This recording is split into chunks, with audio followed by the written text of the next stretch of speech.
To start off, hi, my name's Arno and I'm an IPv6 user. This may or may not be a positive, we'll see. Definitely v6 is going to be part of my talk because I work for the RIPE NCC and we're the IP address people. We deal with numbers a lot and we really get focused on that. And basically the title is slightly worse but alive. It means, well, we're going to have an internet which has multiple protocols. And a number of you probably are from a time when it was extremely normal to have more than one protocol on any network. Novell, IPX, NetBEUI, DLC, God knows what. There was all kinds of stuff happening on the network and it kind of coexisted and it worked. And let's hope that we can get back to a situation where everything still works but we'll have two protocols running, which of course is not as nice as just having one protocol to worry about. So now you're going to have two, but it's going to be the only way to actually keep scaling the thing that we have. Now, what am I going to be talking about? I'm going to start by giving you some homework. Since this is university, I might as well just act like a teacher. I'm going to give you some homework to do. After that, I'll talk a little bit about, not just about the company I work for, but also about you and what your role is in it. And then we'll get to the doomsday talk of, well, we're running out and all that. And hopefully by the end we'll have a handle on whether deploying would be good for your organization or not, what you should do first and how to go forward.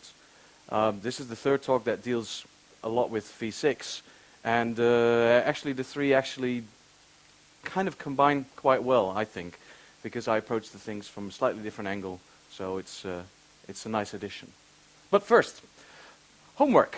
And how many of you are actual members of the RIPE NCC? How many of you are LAR?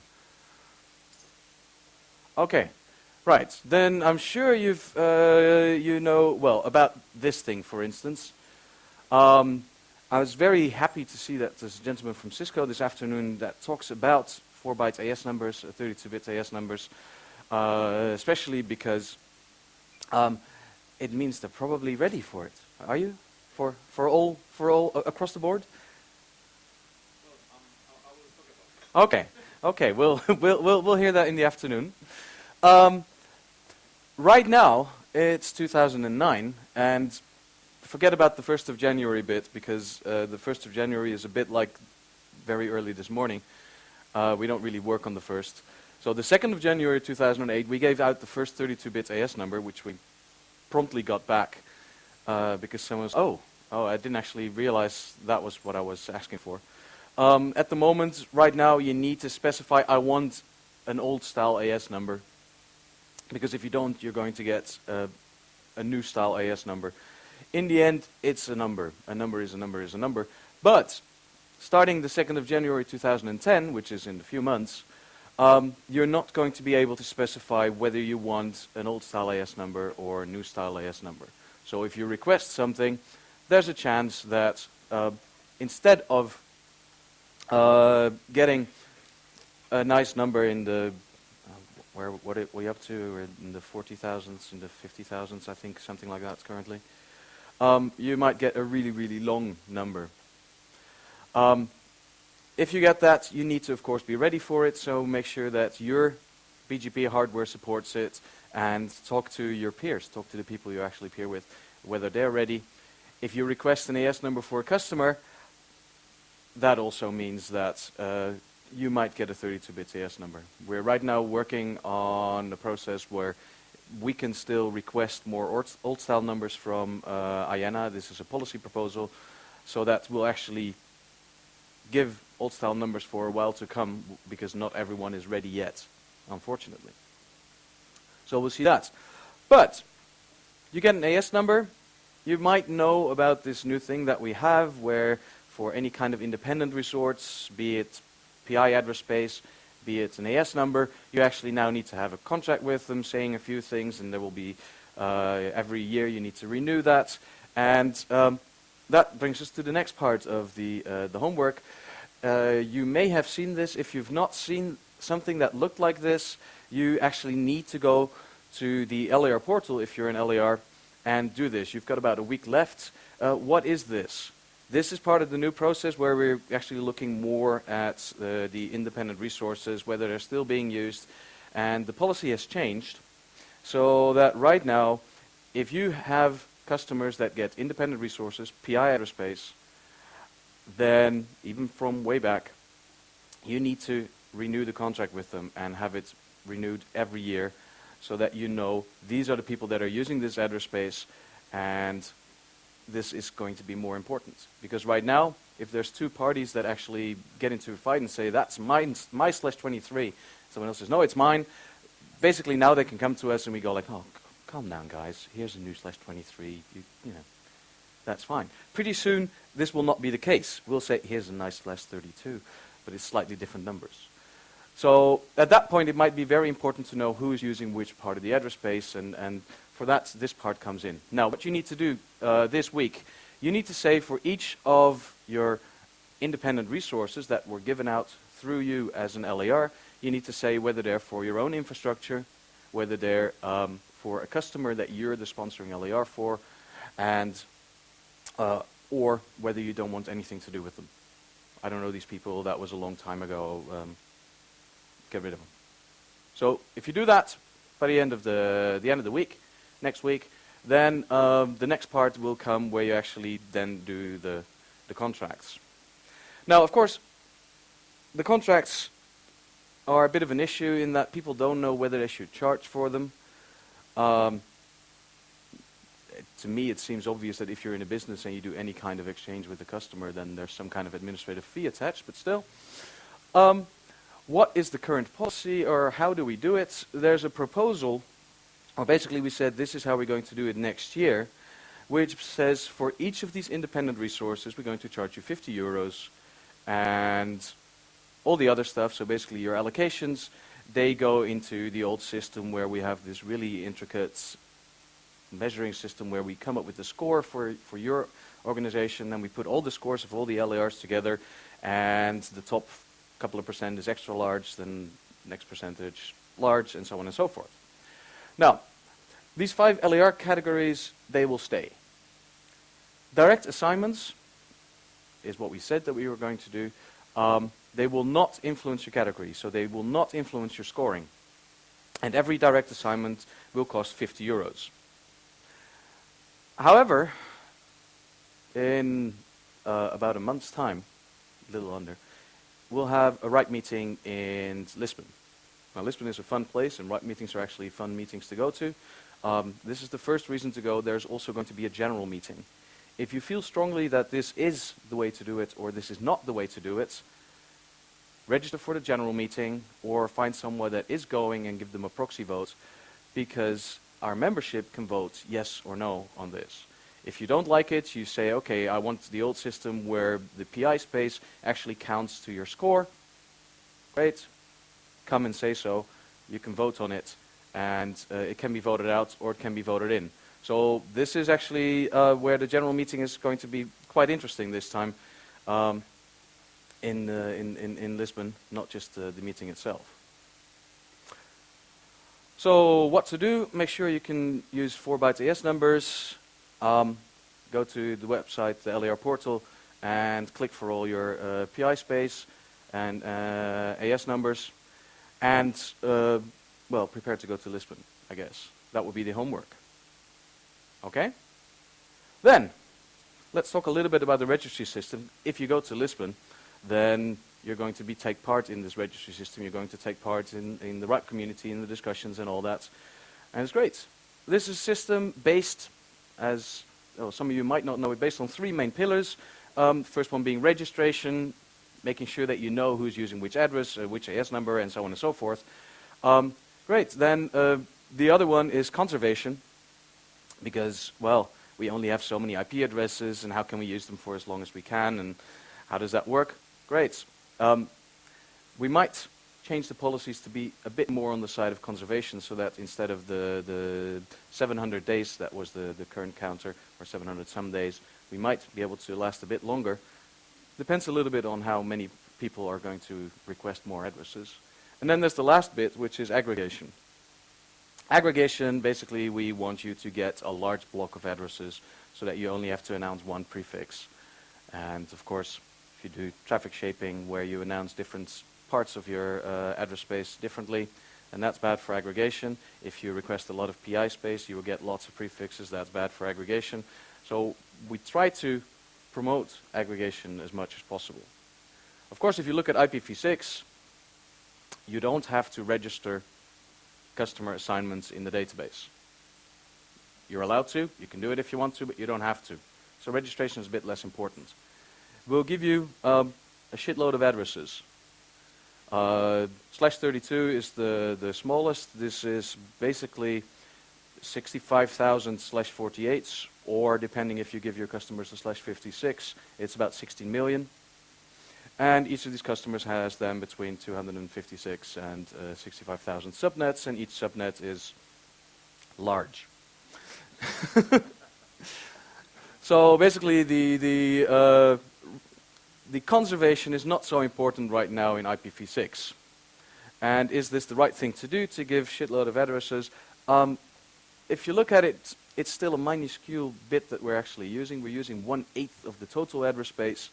So if we get it wrong with this and we run out, and the way we're going now, that's going to take a long, long time. But if we run out, or we just decide that was not how we wanted to do it, we still have basically 3/4 of the address space that we haven't really designated yet to do anything with. So then we can do it. So it's different from the classful system where we had parts at the beginning, parts in the middle, and parts at the end. And then we figured out that that wasn't really the best way to do it. And well, now we're at the point where we are now. Now, to have these things balanced, there's policies, and this is one of the nice things of working at the RIPE NCC. Whenever someone comes up and says, what you're doing, that's actually really silly, and this shouldn't be the way the rules are, and we always have the option to say, you did it yourself. Because the policy is set by the community. What's the community? Well, anyone interested in IP networks in any given region. There's 5 regions. We're the yellow blob. RIPE stands for, excuse my French, Réseau IP Européen, which basically means European IP networks. And as you can see, our idea of Europe is more expansive than Eurovision. It's basically got everything used to be Soviet Union, Middle East, Central Asia. Why do we have 5 regions? Because doing the internet in the different regions is slightly different, so you want policies to reflect local reality a little bit, but not differ too much. You don't want people to just go address shopping in the different regions. So this is the situation that we have. Different regions, different secretariats that basically do the business of making sure that people can discuss things, that they can find out who's getting which addresses, all that kind of stuff. Now, what are some of the things that we're talking about at the moment, or you? There's a lot of stuff about, oh, we're going to run out of IPv4. Now, if you've seen us talk long ago, starting 2001 or so, you'll know that we've been jumping up and down saying we're going to run out of IP addresses. And it might have gotten a bit monotonous and boring, and it's like boy who cried wolf. Great. Yes, we are going to run out. Now we have better statistics, and we are going to run out. Now, this is a proposal that says, okay, let's reduce the allocation size so that we run out fairly, so that there isn't a large player that can come when there's still quite a bit of address space left, and they're going to say, well, we need to grow, we need a /10, and there's the last chunk of address space gone all of a sudden. So it might be that, you know, we now have 700 days, we might get to 400, we might get to 200, 100, and then it's gone, if we don't change the policy. So this is basically talking about that. More people talking about, oh, we're going to run out. What to do? NatPT was already mentioned, and other kinds of interesting ways to make the v6 only people be able to talk to v4. So if you do that, and you need some address space to kind of do protocol translation kind of stuff, this is a proposal so that you can get a small chunk of v4 address space that will actually be routable. Because right now you need at least a /24. This is, say, okay, from this chunk of address space we do /27s, and we actually filter on that proposal. What else are people talking about? Removing the routing requirements for the IPv6 address allocation policy. Remember that the registration wasn't that important with IPv6 because you don't necessarily have to register every customer assignment.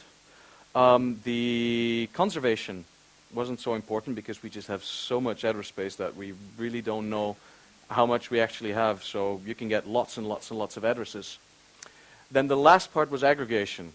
Currently, in the IPv6 policy, there's a provision that says if you get an allocation, you need to announce the aggregate. You need to announce the full allocation.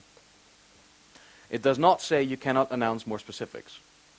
However, if everyone will announce their full allocation, that means that people can filter on allocation boundaries. This is a proposal to take that out. To take that out, because it says, well, it's address policy. Why should address policy dictate routing policy? So if you feel strongly about this, then of course, feel free to discuss that. And then the last bit, it's one of the things, if you look at the address space that is being routed, there's actually a large chunk of address space that is given out, but is not routed. And a lot of this space, we think, is from the olden days. I used to work for HP. HP got a nice A class. They also bought Compact. Compact got a B class. And Compact before it bought DEC, and DEC had, of course, an A class as well. So HP currently has two /8s and the /16 that they use internally, like private address space. It's great. What are they going to do when we run out of V4? When we hit the wall? We don't know. Buy an HP switch, get a /24? Maybe. Who knows? We'll see. On the other hand, they, right now, can become an LAR and go up to us and say, well, we're actually going to build this network with whatever they're going to do, and we would like an allocation. And there's nothing right now that we can use to say, no, wait a minute, you already have address space. Because that's from the before time. That's from the long, long ago. This is a policy proposal that says, well, you know, those people that actually have got a B class, A class, whatever it is, if they want more address space, let them prove that they're actually using the stuff they already have. We can't reclaim these addresses. There's simply nothing in the way it was given out that would allow us legally to go there. And at the same time, if you have an old classful network, say you've got a C class, I don't know, you probably wouldn't want us to come up to you and say, hey, are you using that? Give it back. We'll send the boys round. So this, I think, is a good alternative that people that do want some more address space, at least they have to prove that they've been using the stuff they have before they can get it. Okay, but that's some of the policies that people are talking about. Now, these things may not necessarily be interesting to you. That we're going to change the allocation size to something smaller, that these requirements will be less. This might not necessarily impact your business. And I'm sure that you've got more to do than to read mailing lists about people talking about address policy and some other policies. There is a way to know what people are talking about without actually having to wade through all the mailing lists. And of course, the answer to that is to join a mailing list. We have a policy announce mailing list, and these are the number of mails that have been sent out per year. So even if you have a really generous amount of holiday every year, you will still only get one email per week. And then you'll know what policies people are proposing, because people will start proposing more policies that deal with the address depletion and deal with changing the criteria that there are for getting addresses. One of the big changes, this was also through policy, is that now you need the contracts with your end users and all that. So if you join this mailing list, and the link is there, it's one mail a week and you will know what people are proposing. If you can read that and then say, this is something that doesn't impact my business, you can completely ignore it. If there is something that actually does have an impact on the way you do business, then it actually makes sense to then go to the mailing list where people are discussing it and voice your opinion. Okay. Now, all these policies had something to do with the run-out, because then we'll move on, and the end is near. Networking, as we know, will come to a halt The internet will break. We're going to hit the wall. And this time, it's not like Daddy's going to pay for your crashed car. No. Well, okay. First things first. I currently am one of these annoying people for different reasons, but in this case, I've joined the ranks of people that have an IP-enabled telephone. And of course, I just whip it out at any occasion, and this is no different. Look, I have one. So, okay, mobile phones, they're becoming IP-enabled devices. You guys all know this. Actually, I was talking to people from T-Mobile UK. They were doing all of this stuff with NAT before, and it was too much of a hassle for them. So they're actually going to request regular IP addresses for their, I think, how many? It's like 13 or 14 million customers, T-Mobile in the UK, something along those lines. So that's a good chunk of IP address space right there as well. So mobile phones becoming internet devices. People are talking about the Internet of Things, sensor networks, God knows what. Basically, all these things will use IP addresses, and we've got 1.6 billion internet users now, which is just a quarter of the entire world's population, and everyone wants to get connected. China and India become as connected as we are. We're out of address space and all that stuff. So how are we going to grow that? Well, this was the traditional model we had. It's great. The red line, you've seen this in a slightly different form before. The red line is the amount of address space that IENA has got left. Then there's the green line, which is the amount of space that the RARs still have that we give to our members. And once we run out, then you'll go to your friendly eBay or something and get some more maybe. The interesting bit, of course, being the blue line on the top, being the amount of address space given out, and I've talked to experts, the aquamarine line, the amount of address space is actually being announced. And note the difference. The difference here is actually more than the amount of address space that's left. We've got about 30-some /8s left, and there's more than that, about a quarter of the address space that is currently not being announced that has been given out. What people are doing with it, I guess we can ask them. We don't know. So, will we hit the wall in 2011? In a way, yes. No more IPv4 from IANA. Okay? Then for a while you can still come to us. Then for a while, I don't know. Well, first things first. You want to last longer. This is what a lot of people want. Okay. Have you got address space that will make the transition be a bit later? Because not everyone wants to be an early adopter. Because being an early adopter costs money, and it's not necessarily something that brings money back. It really depends on how you market it. So, what to do? Where can you reclaim address space? Okay. We've been doing a V6 course where basically we ask providers, our members, okay, so what can you guys do to actually get some extra address space? Well, okay, change your products so that instead of 8 addresses they get 4. Review your subnetting, /31 point-to-point links. Great, all these things that will give you some addresses. Change the infrastructure to private addresses if you don't already have that. But then the question is, of course, how much would that cost? Then, of course, when you talk about that, okay, cost. We get money from our customers. So what can you do to your customers to actually reclaim some addresses there? And basically all these things come under the category of punishing customers. So you give them a NATed address by default, so you charge extra for public addresses. You can audit them. I mean, you've just seen some flow statistics, but also you can check how many IP addresses are actually being used from the ranges that you've given your customers. And you can say, well, you're only using half your addresses on the internet, so give us back some. Don't know if they will like that, but that's another thing. Reclaim from network abusers, people that do things that fall outside the acceptable use policy. Great, you can get addresses back that way. And carrier-grade NAT was mentioned yesterday.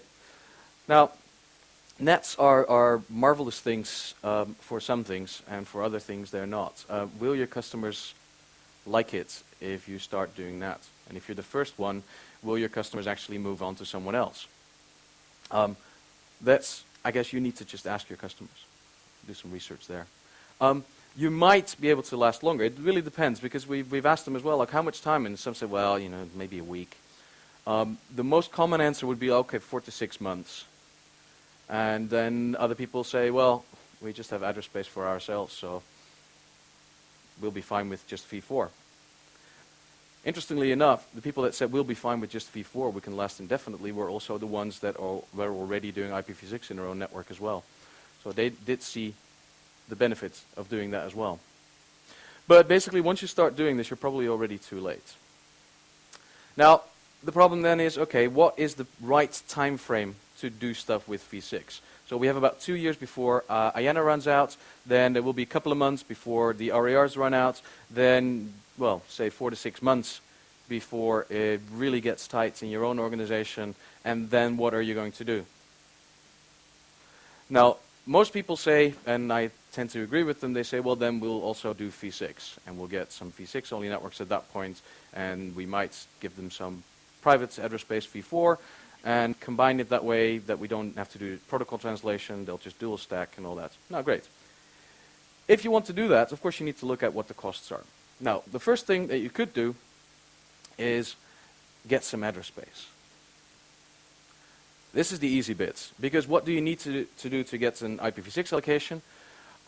Be an LAR. Well, a number of you were. Great. Advertise the allocation as a single prefix. Remember, there was this policy that said we don't like that actually there. Okay. And then the other one is have a plan for making assignments within 2 years. Great.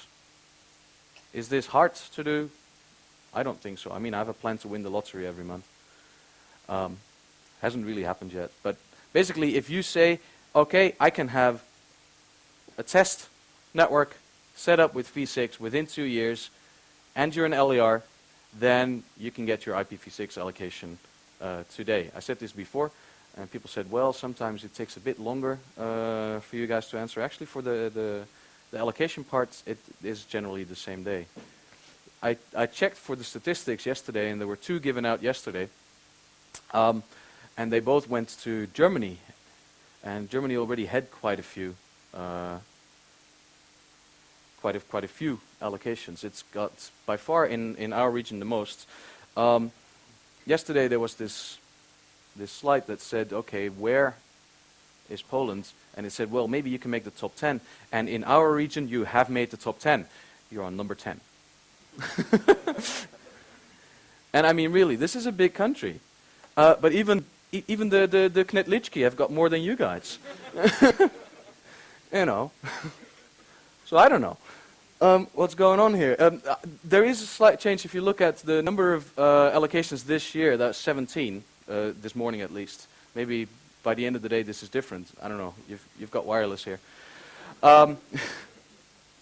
Which seems to be slightly better growth than in some of the countries that currently have more IPv6 allocations. Now, of course, just having the allocation is one thing, and it's actually a good thing to have the allocation so that you're able to get some experience, to start doing stuff internally so that the people in your organization do something with v6. By the way, this might be a good group of people to ask. This is the network operators groups, right? So how many of you mess around outside of working hours, maybe at home, with networking stuff? Okay, good number. How many of you have tried to mess around with IPv6? Okay, it's a few less. How many of you thought that was fun? Okay, right, okay, this is also useful to know for the people that aren't necessarily technically inclined. Now, of course, they're probably not here, but it's a good thing to know for people in the organization that there are people that basically get a kick out of messing about with stuff. And that also means they might get a kick of messing about with IPv6. This is the way Google did it. They have that 20% stuff where one day a week people can just do their own little projects. And this is how they implemented the IPv6.google.com. Because there were basically a few people that liked playing around with it, and it took them a few months to look at it, and they implemented it. It's great. At least great, in the sense that there is an IPv6, Google over IPv6 program that if you join it, you become part of a whitelist where www.google.com actually resolves to also a quad A record. And any organization that has done it, and there's a number that have done that, including the RIPE and CC, it's been working fine. Now this is the hard sell. You want to do IPv6, and the end result is that it works as it did before.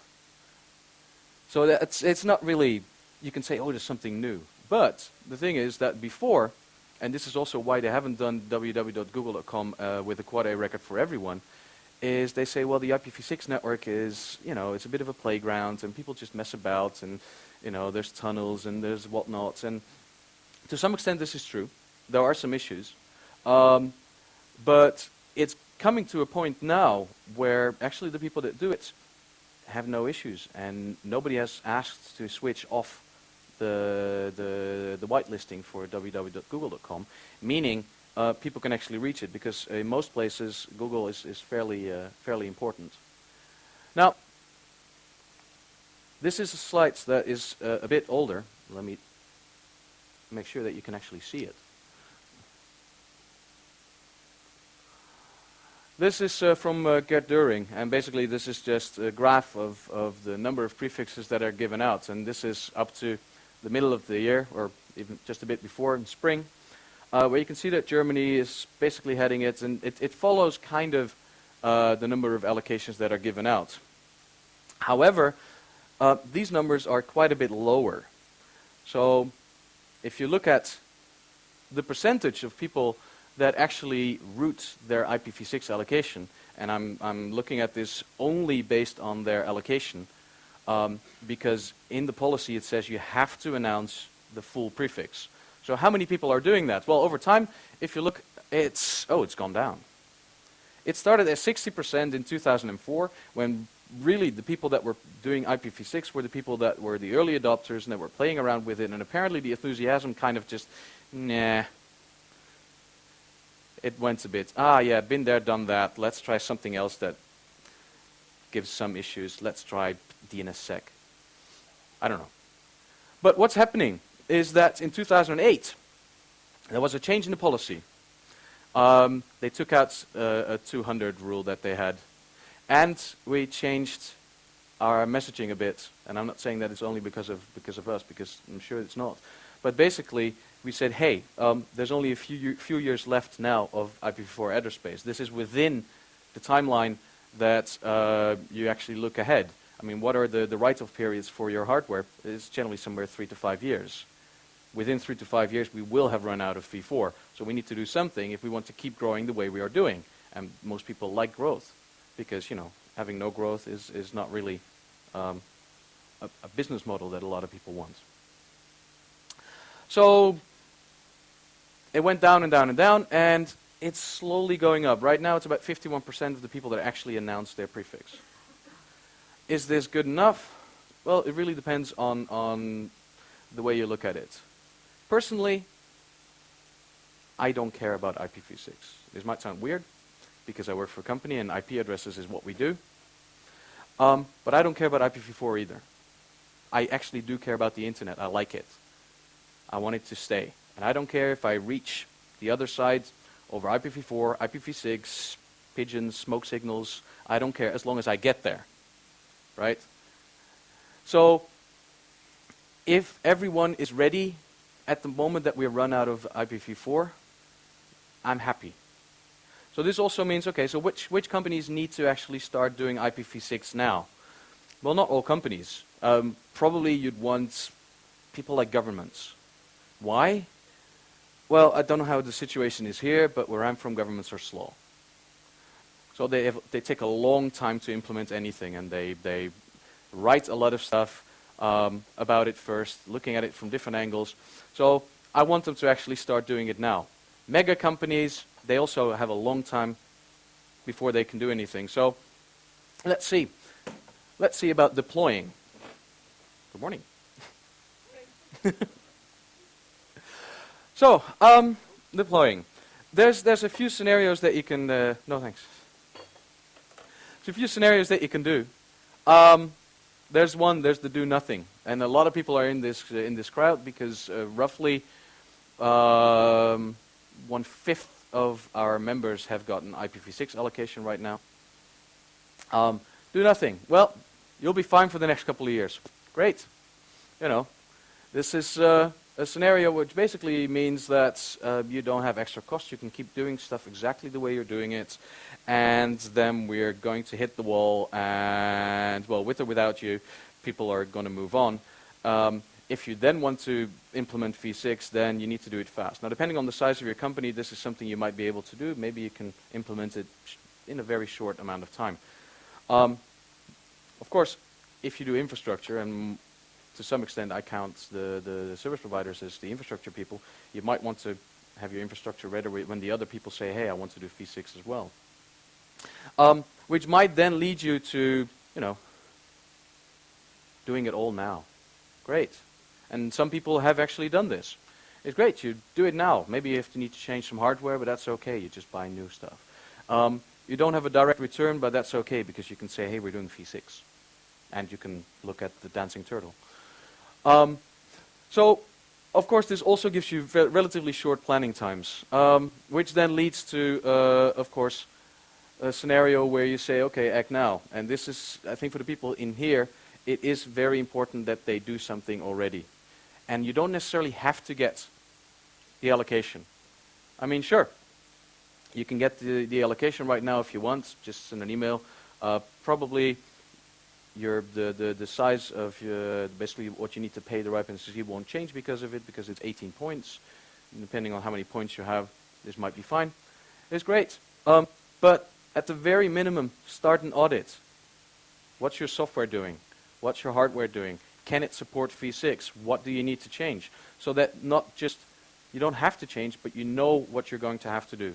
So that you know what's going to happen, you know what the timelines are going to be, and you can say, okay, we have 2 years, we have 3 years. How do we make it so that we're ready at that point with a minimum amount of investments? And so you can also decide, well, okay, we're not going to do a lot of stuff. Maybe you just want to put some makeup on. Maybe you just want to have the part that people see. So that means your web servers, your DNS servers, your mail servers, have them be v6 capable so that people can at least reach you over v6. That might be already something. You don't necessarily have to go out to the internet over v6, but let people that do have v6 come to you. That might be an interesting part. One step at a time, the phased approach. Right now, you still have time. You still have time to just basically look around and say, okay, what do we need to do? And you guys need to have your v6 ready before most of the regular companies. Because when the regular companies are going to start looking, and they will get this, there's more and more awareness that it's going to happen. Indeed, people might ask you, what's your contingency planning? Because no more v4 is a risk. So what's going to happen when all these companies then turn around and say, okay, we're going to start doing v6 now. This might not happen now. This might not happen in 6 months. It probably will happen in a year, year and a half, maybe 2. If you're not ready at that point, so this means before the actual run out, then you're going to miss customers because of that. And growth will already be difficult once we have no more v4, but if the customers then not stop coming to you but go to someone else, that's, of course, a bit more. This is the case where you have to lead, and then I will follow, or well, they will follow, hopefully. Which then leads pretty much to the end. The business case is not really here right now for most companies. It's a simple fact. Unless you look forward more than 2 years. Because people want the internet, and the internet is no longer just IPv4. v6 is a part of it. It's a real issue. We are going to run out. And, well, as it said, avoiding the issue doesn't make it go away. You'll be okay for a little while longer if you decide to ignore it. Great. But it will hit you. So, you know, with or without you, this will happen. And then it's a case of, okay, how can you make sure that you don't have to spend a lot later? As part of the IPv6 training that we're doing, we also interviewed some people. Now, of course, the problem is that we don't have sound here. So I'll only show the beginning of Randy Bush, one of the great names, of course. It's also the one where we did some subtitling, and we did many languages, including Polish. There is a cable here. Oh, cool. Let's see if this works. Wow, that works. Okay. Do we have 5 minutes, Andre? You know what? Let's just... It's actually not a bad thing to watch. Let's do this full screen, and tell me if the Polish subtitles were any good. We really think that everybody else should not test and deploy IPv6. It'll be great for us.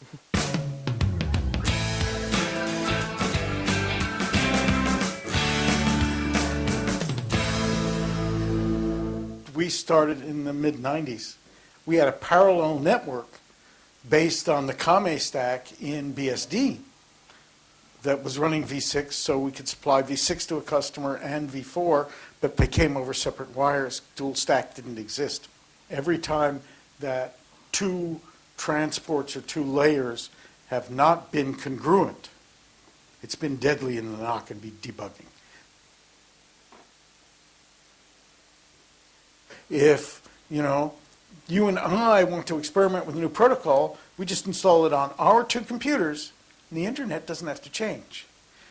If we put all the smarts, put a bunch of smarts in the middle, and have to put a bunch of NATs and carrier-grade NATs and these things in the middle of the network, that kills that. The actual problems in deploying today, and there's some key problems. Customer premises equipment, CPE, for the content people, load balancers, the IDSs and security products, checkpoint, etc. Very poor, very poor. And what the user wants, they don't give them a list of features, don't give them, is it parity with IPv4? All the things I use in v4, I want v6. It's what's being called the chicken and the egg problem, because the customer doesn't want it. They're never going to want it. They want the results. They don't care how they're delivered. That's my problem, not their problem. They just want their MTV and their email and their DNS and whatever the hell it is.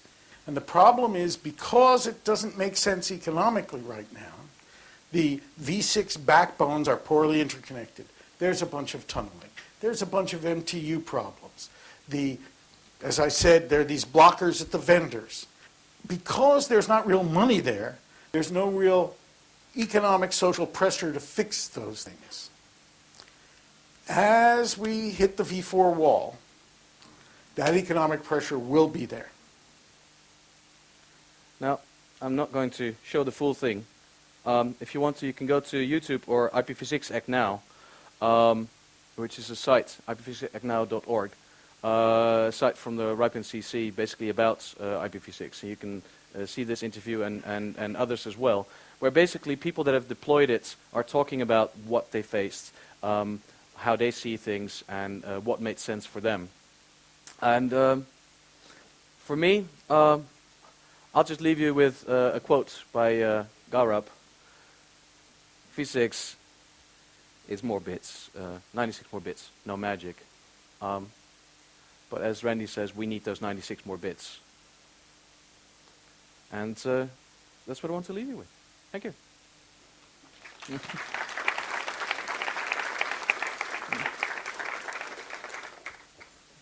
Yes. Of course, questions. Sir. Hi. Hi. The question is, there is a difference between addresses allocated and advertised. Yes. So the trading is possible between regular customers to other customers. Do you think, or from your standpoint, is it legal? Legal. There is part of the address space that the RARs have no say about. The stuff that was handed out by John Postel back in the olden days, we have nothing really to say about it.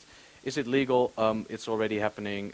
People are buying companies just because they have IP addresses. There's even a policy for transfer of allocations or partial allocations between entities. That policy is there already. From my point of view, and from the RIPE NCC's point of view, it's not a matter of if it's legal, but is it done right?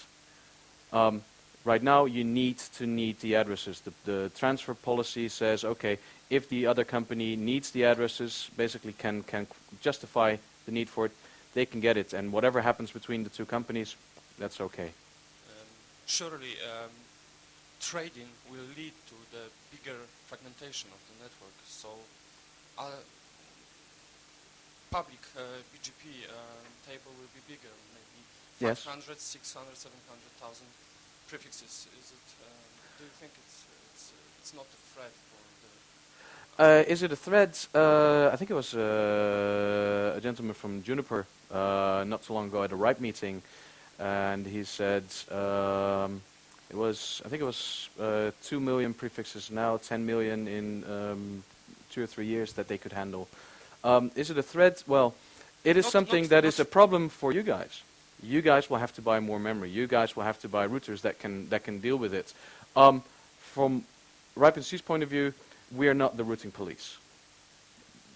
We unfortunately don't have the black helicopters. But how much can you deal with? How much fragmentation can you deal with? This is up to you. It's not the question related to the hardware. Hardware can be upgraded, but rather to the policies, which may be more complicated. Right. Well, policies will adapt to reality. You know, it's how it's going to happen. There's already people thinking about it. How it's going to happen. We're working on certification, which will make it possible so that you don't have to go up to someone and kind of like, okay, do I trust this person? Is it okay? Are these addresses that he's saying that you can use? Did he already sell it to someone else?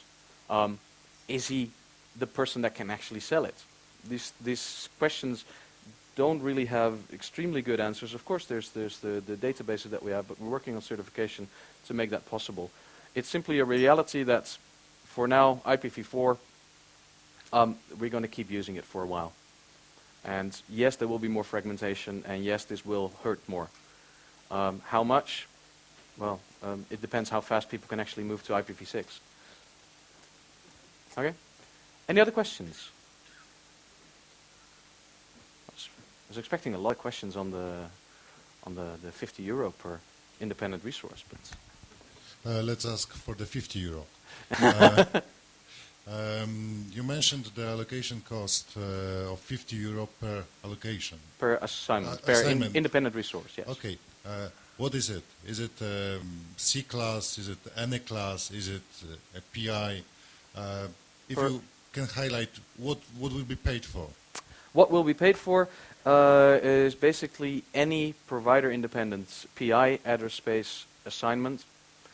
However large or small that assignment is. It could be a /26. There's not a lot of them because people can't route them, but there are some that people use to interconnect private networks, for instance. Up to the largest PI assignment size. And how large is an assignment? Well, okay, let's imagine that we have 2/20. Doesn't matter. Okay, that's example. So will we pay twice 50 euro after the 1st of January? If you have 2 PI assignments, I'm not talking about PI, I'm not talking about allocations. Allocations are in the system with the scoring. If you have 2 PI assignments of a /20, you will pay 100 euros because it's two assignments. If you've got 8 /24s, it will be 8 times 50 euros. Huh? Every year. Every year. On top of the fees for being an LER. And so it really depends on how much PI you've given to your customers, PI address space, how much you're going to pay. Of course, with the 50 euros, it goes into our budget, so the regular fees will probably go down, most likely. But even then, the 50 euros, this is not set in stone yet. Our members will vote on it in a few weeks in Lisbon. If they say this is not what we want, then that 50 euro thing is gone and not there. So it might just be the regular scoring as we've had before. It really depends on what's going to happen, and I have no idea what's going to happen. There are people very much in favor of it and very much against it. So we'll see what happens. It's going to be votes. Yeah. Any more questions? Then let's move on with the next speaker. Yes?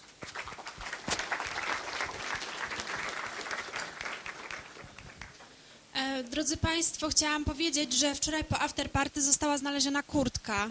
Jeżeli ktoś prawda, nie ma okrycia nawierzchniego, to bardzo proszę, żeby zgłosić. A move away from, if you like, the